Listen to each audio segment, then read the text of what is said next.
Alright guys, welcome back to John Bones. Welcome back, welcome back, welcome back, welcome back, welcome back, welcome back. And all the other good stuff she was saying. But welcome back guys. Thanks for joining me again. Today will probably be the last day I upload until next week. This week I'm going to spend some time with my daughter. First time in not a very long time, but the first time I'm actually able to spend the whole weekend with her. So, you're not going to hear from me. You're not going to see me until next week. Just throwing that out there. But, again, thank you for your patience too, guys. I actually wanted to upload last night, but some things came up and I got stuck at work, this, that, and the third, yada, yada, yada. So, I'm here right now. But the first thing we need to talk about jumping into this video is, of course, Russell Westbrook, James Harden back together again. Oh my goodness. I mean, when I heard about it last night, I had to sit, think some more, and then I came up with the conclusion, this is like a 50-50, like, bittersweet sort of kind of thing. And I'm going to explain why. Russell Westbrook and James Harden are two very ball-dominant players. To be honest, you have seen it, Russell digress a little bit, just while he was playing with Paul George, and you see mostly Paul George taking over the scoring load. So I've seen it before. You know, I've seen Russell Westbrook be in a situation where he can, excuse me, I'm not supposed to be digging up my nose, but you know, it was itching, so I scratched it. But yeah, Russell Westbrook and James Harden is, I don't know, man. It's a little. I would have to see how it works just being from a fan. Like I'm not too sure if it is gonna work, but at the same time, it could be probably one of the best things you've ever seen in the West, and it could be probably one of the best teams and best. I mean, just seeing them back together is gonna be a great sight. Because of course, as everybody already knows, and if you don't know, they played together once back in OKC. They went to the finals. KD was there as well too. Took the 2010, 2011 Heat, 2012 Heat. I forget which year it is, but one of them years where it was an NBA lockout and the season really didn't start until like December or January or something, and everybody said that it was a fluke season instead of 30 wasn't supposed to be there. I don't really care. I mean, at the end of the day, LeBron still got his ring, regardless of how you look at it. Season is a season. He got his ring, even though it may be an asterisk, whatever the situation is. He still has his ring. He still has still got it. So no, but the last time we seen them was, I believe, that playoff, and then since then they haven't been together. But I know James Harden's going on to win his MVP. Russell's going on to win his MVP. So right now you have two MVPs on one team. I don't know. I don't know how that's going to work. Like I'm curious, but at the same time I'm nervous, because even though they have played together, even though they do have history, even though they do know each other, they're not the same young guys that they were that just was happy to get into the NBA when they were younger. You're dealing with grown men that are hungry, that want to be able to carry a team. As you can see, Russell Westbrook always wants to be able to carry a team, and always wants to be able to do exactly what he does best, and that's be alpha dog. But when you got, now it's more of a situation where you're like, all right, well, Russ, you're going over to James Harden team. That's the Bears team. Let's keep it real. Like that's James Harden's squad. That's his team. So it's gonna be weird to see how they interact, and it's gonna be weird to see if they can put their egos aside, which is I think, to be honest with you, I think that's exactly what the problem was with CP3. I mean, don't get me wrong. A lot of other things, like, James Harden thinking that he's right about some plays. CP3, we already know how intelligent he is when it comes to basketball and his IQ when it comes to just the floor and just, I don't know. I don't think they mesh well to begin with, only because they seem like, even during the freaking huddle, they seem like even during interviews, they always seem like they was at each other's throats. It's not a good thing with your teammates. Don't get me wrong, like, you can argue it's that in the third, but if you genuinely have a problem with somebody and you don't fix it, that's going to manifest itself on the court, and it's going to manifest itself off the court as well too, depending on what the situation is. But like I said before, it'll be interesting to see how they gel together. To be honest with you, I would hope Russell would take sort of kind of a backseat, but it's funny because one of my men said, listen, in the Mike D'Antoni system, even if he is, I don't know why he's still the head coach, but even if he is still the head coach, regardless of what the situation is, he gonna let Russell shoot as many shots as he can. And I don't know if James Harden is gonna want that, but I mean, we gonna see, man. Hopefully it works. Hopefully they both can get on the same page. A lot of these teams are going to be teams in the West and teams in the East are going to be have players that, for the most part, are in a situation where this is their first time playing together. Besides, of course, Russell and Beard, it's going to be like their second time playing together. But a lot of these teams, they KD, Kyrie, AD, Bron, Paul George, Kawhi. These are a lot of guys that, this is going to be their first time playing with each other. So they got to get accustomed to each other. So it's going to be some growing pains. It's going to be some things that are going to go on. I mean, at the end of the day, if I'm being honest with you, like I said before, it's a bittersweet thing. I like it on the one hand, only because I get to see Russell Westbrook and I get to see James Harden back together again. Just to see, I just want to see how they. I'm ready to be entertained.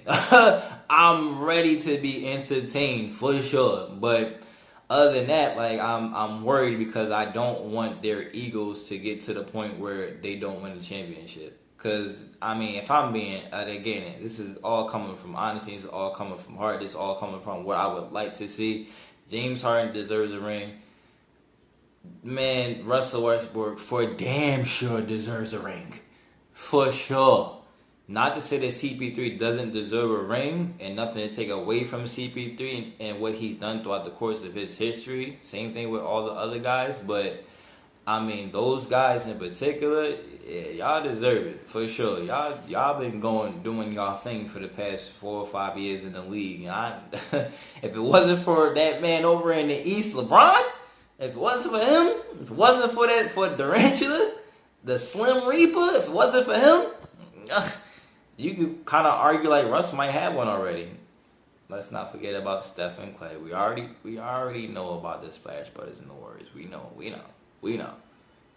about them. Let's not, come on. We don't got to bring them back up. But yeah, man, for sure. So I can't wait to see how it is. I can't wait to see what happens. Hopefully great things come from it. But we'll see. We'll see. All right. Getting on to the second half of my video. I told you guys yesterday that I want to talk about some 90s TV sitcoms that I grew up on. My top 10 90s TV sitcoms. When I tell you once again, like I told you a couple of days ago in the last video, I can't go wrong. It doesn't matter. You can't go wrong.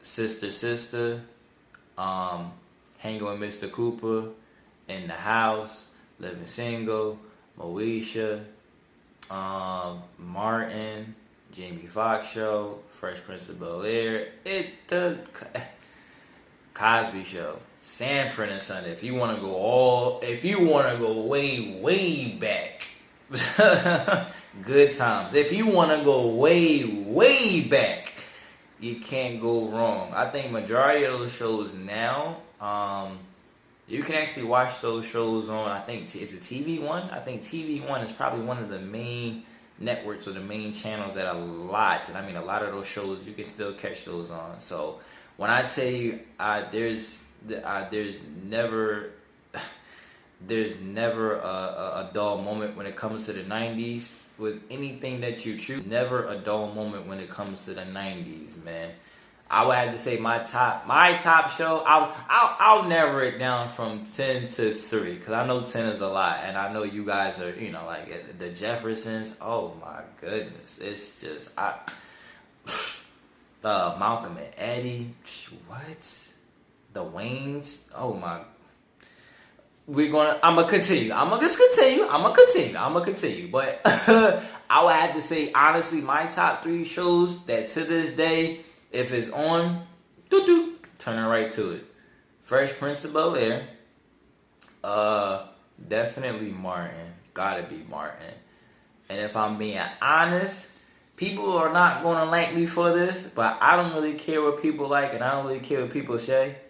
But the Cosby Show, Bill Cosby, Phylicia Rashad, yes.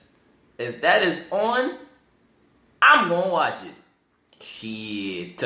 I know Bill's going through a lot. I know he's been through a lot regardless of what the situation is. But man, and again, this is just coming from a black man's perspective. What I seen growing up was a black father who was a doctor, a black queen who was a lawyer, raising their kids in New York. I mean, I raising 5 kids in New York. 4 of them were girls. 1 of them was a boy. I never seen anything like that before in my life. So that it still sticks with me today, only because of the simple fact that, man, I love the aspect of the fact that, and again, this is just speaking from a black man's perspective. You can be a doctor, you can be in that time period. This was before Obama and the third. The only thing people were really worried about was just being basketball players, and that was pretty much it. So the Cosby Show back then, that resonated with me, and to this day, I tell everybody right now, I ain't got no problem turning the Cosby Show on. To this day. Boo! The episode where Rudy was with her friend, and they broke the juicer. Come on, man. The episode where it was Father's Day, and they all got Cliff one of the some crazy gifts, and he explained how Father's Day, y'all can be like the crappiest gifts ever. But every gift that y'all ever gotten me, I still have to this day. That was one of the best things I've ever seen. And he really sat them down and said, every gift that y'all ever given me for Father's Day, I still got it. And he wore every gift. It was the dopest thing in the world. I said, man, he really still got all that stuff that his kids brought him? Man, I couldn't believe that.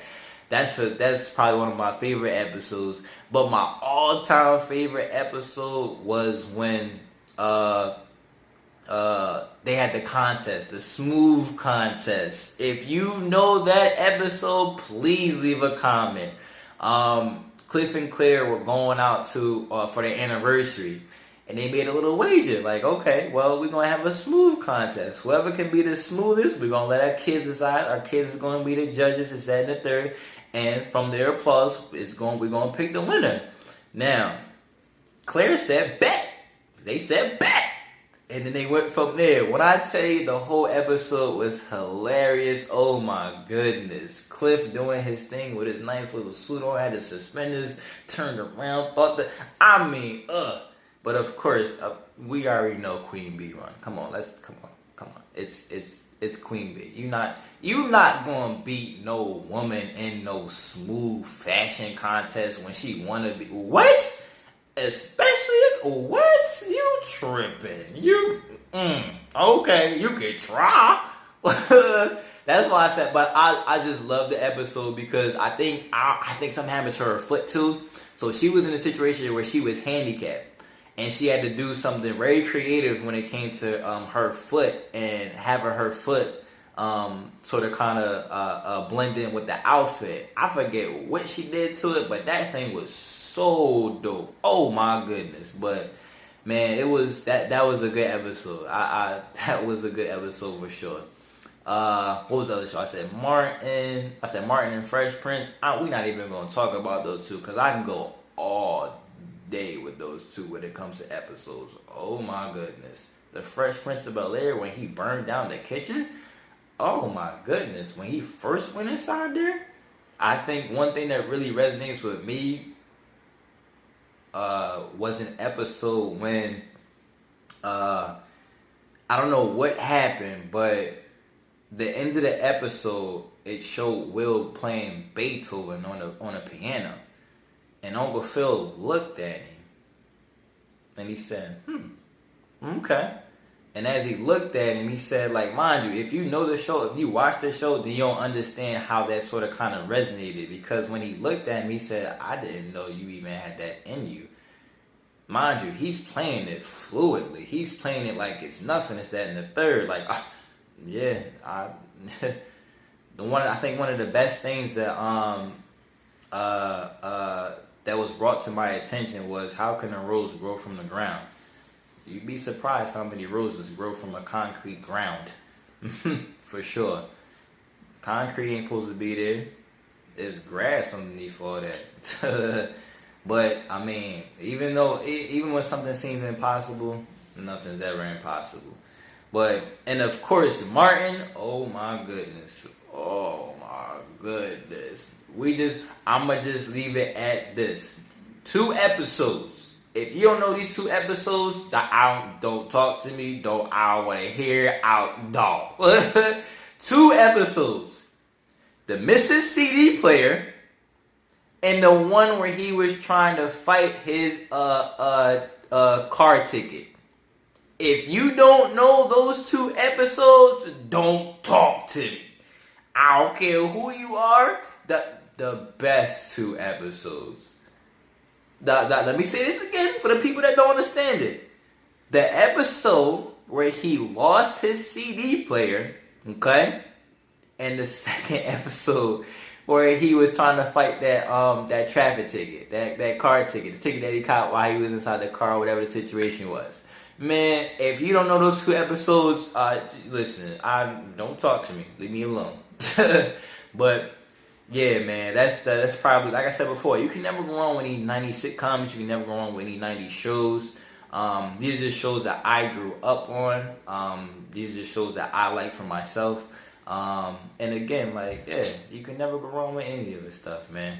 Alright, but let me get out of here. I've been rambling on for too long. This video was long as hell. Alright, I'm definitely for sure. Once I get everything situated, hopefully I'll be able to cut the video a little bit shorter. But man, I want to thank you guys again for always listening. Of course, if you need me, don't call me, don't text me, don't do any of that stuff. But you can like, subscribe, comment on what kind of episodes you guys like and what kind of TV shows you guys like when you were growing up, when you were younger. For sure, for sure. So, again, like always, make sure to do the thing with the thing and the thing. And I'll see you guys next week. All right, have a good day, guys.